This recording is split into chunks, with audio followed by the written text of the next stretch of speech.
Assalamualaikum. Waalaikumsalam. Masya Allah. Tambah gagah aja Bapak ini. Kanda siap. Dari Kapan mana? kita mancing-mancing lagi? Insyaallah tergantung dari agenda. Siap. Baru-baru keliling Pak, main-main. Jadi memang di samping tugas saya Pak, yang diperintahkan sama Pak Bupati itu mantau-mantau situasi kondisi baik yang ada di OPD termasuk di UPTD Puskesmas Pak. Bah, ini jangan salah, ini datang ke sini mencari kesalahan ya. Bukan Pak, bukan. Jadi kami di sini kan pengayom masyarakat Pak, ketertiban. Jadi keluhan-keluhan itu saya sampaikan nanti di Kep Lungguh Pak.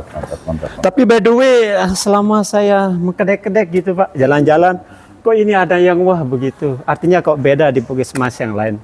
Artinya semuanya bagus, cuman ini ada yang beda begitu. Mungkin bisa kita ngobrol Pak, dikit-dikit ya. Silakan, Iya. boleh. Apanya yang beda? Saya rasa di Puskesmas itu sama, karena sudah dibangun sesuai dengan PMK 75. Jadi tidak ada yang beda. Tapi kalaupun ada perbedaan sedikit ya mungkin itu hanya perasaan Dinda yang Oh enggak Iya. Pak. Dibilang perasaan sih enggak juga Pak, karena kita keliling juga Pak. Pol PP ini kan sering juga kita temukan keluhan masyarakat kok. Iya. Kenapa fasilitas ini lengkap, kurang lengkap, kan gitu. Jadi kita banding-bandingkan Pak. Oh iya. Jadi Pol PP itu kan Pak tugasnya luas, sangat luas Pak. Iya. Siap. Jadi mungkin bisa dijelaskan Pak apa saja kelengkapan yang ada di sini. Baik, ya. Oh ini direkam ya? Oh ya izin, aduh. Ya, siap. Ya, Assalamualaikum warahmatullahi wabarakatuh. Saya Haji Salman, Waalaikumsalam. PTB di Puskesmas Mantang. Hari ini alhamdulillah saya kedatangan saudara adik lah lebih pasnya. Beliau bertugas di Pol PP. Tadi saya pikir dia mau cari masalah, tahu-tahu tidak Pak. dia mau cari penjelasan tentang sesuatu di Puskesmas Mantang. Baik, tadi saya bersama Pak Zam juga, PLT Kasbagtek. Jadi kalau barusan ditanya tentang apa sih yang ada di Puskesmas Mantang. Jadi dari depan bisa dilihat di sini kita sudah pampang ya. Informasi bahwa di Puskesmas Mantang itu melayani UGD dan persalinan itu dan rawat inap itu 24 jam saudara. Siap. Kemudian fasilitas yang kami miliki di situ ada UGD, ada 3 tempat tidur. Kemudian untuk rawat inapnya ada 10 tempat tidur. Jadi di ruang bersalin juga. Jadi kalau Dinda punya keluarga mau melahirkan 3 kali seminggu ada di sini ruang bersalinnya. Oh ada di sini Pak. Iya, itulah. Nah kemudian di sini kita parkiran ada di sebelah barat. Kemudian fasilitas lainnya untuk mendukung pelayanan ada musola nanti bisa dilihat ya. Itu kita buat dari beruga kayu ya. Beruga Pak. Kemudian IPAL atau instalasi penanganan limbah ya. Limbah medis, limbah B3 itu ada di sebelah barat. Jadi mungkin itu saja yang membedakan dari puskesmas lain. Tapi kalau dari bentuk bangunan sama saja ya, itu sudah sesuai dengan PMK 75. Kemudian kita ini kan sekarang kita sudah berubah ke klaster ya, bukan kayak dulu. Pelayanan klaster itu maksudnya sesuai dengan siklus hidup. Oh gitu Pak. Iya. Mulai dari remaja, kemudian ada ibu dan anak, kemudian ada pelayanan lintas klaster juga. Di mana lintas klaster itu ada pelayanan UGD, rawat inap, kemudian ada juga farmasian, laboratorium itu lintas klaster. Jadi seperti itu pelayanannya. Yang tujuan akhirnya adalah bagaimana perekaman tentang kesehatan masyarakat itu secara komprehensif menyeluruh.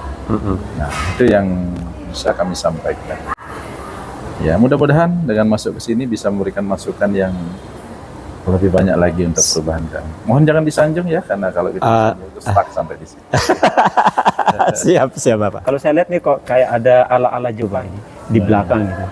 Kayak rumah kaca gitu. Mohon dijelaskan Pak apa fungsi dan manfaatnya Pak. Siap. Jadi sekali lagi untuk masyarakat luas ya, untuk saudaraku yang kebetulan berkunjung baik sehat maupun sakit ke Puskesmas Mantang.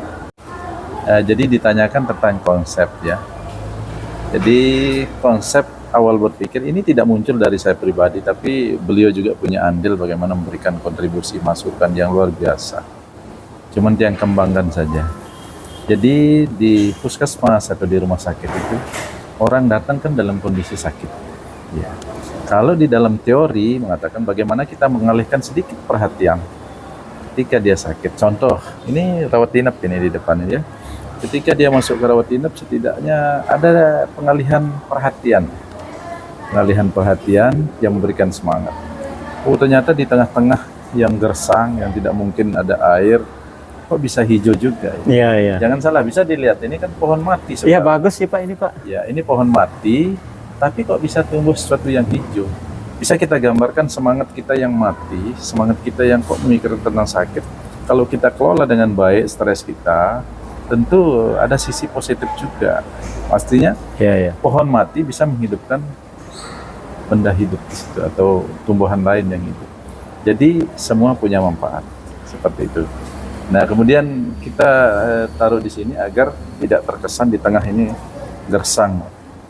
Ya, Nah, betul terus Pak. ada kotak-kotak di belakang kayak Jepang. Itu memang bangunan murninya. Cuman kita sulap-selip lah.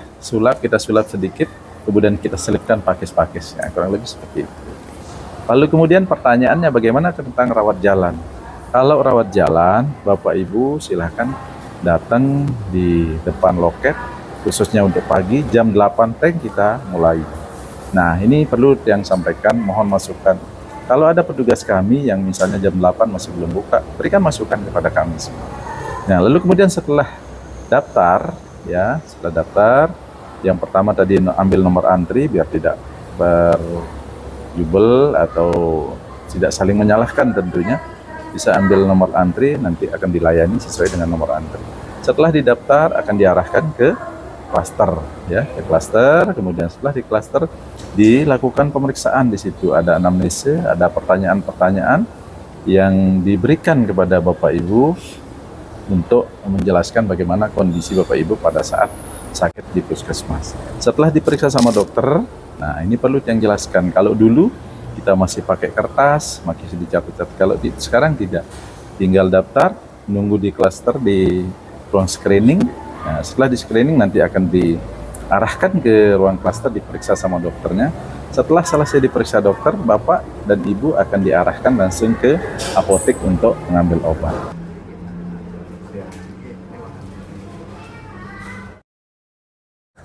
Ketika yang terkait dengan masalah BPJS, itu ada namanya PIPP, Pemberian Informasi Pelayanan.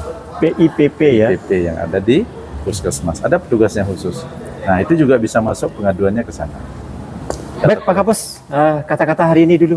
Baik, ya. Jadi izin video ini adalah bentuk sosialisasi untuk dikritisi. Bukan bercerita untuk dipuja. Kurang lebih seperti itu. Sosialisasi untuk dikritisi. Dikritisi ya. Bukan bercerita untuk dipuja. Tapi memang boleh kan kita kritisi Pak? Wah, harus Pak. Harus ya Pak ya. Kami di Puskesmas Mantang itu Tidak anti kritis. saat ini bukan tidak anti kritik ya, lebih dari itu. Kami bila perlu kalau memang tidak ada kritik kita akan beli Pak untuk kebaikan kita bersama. Seperti itu. Luar biasa. Apalagi kita diberikan kritik secara gratis. Yang tentu tujuannya adalah untuk perbaikan. Kita tidak akan dikritik kalau kita tidak salah. Luar biasa. Seperti itu. Saya rasa Pak, udah lengkap banget ini Pak. Terima kasih Pak sebelumnya. Terima kasih. Ya.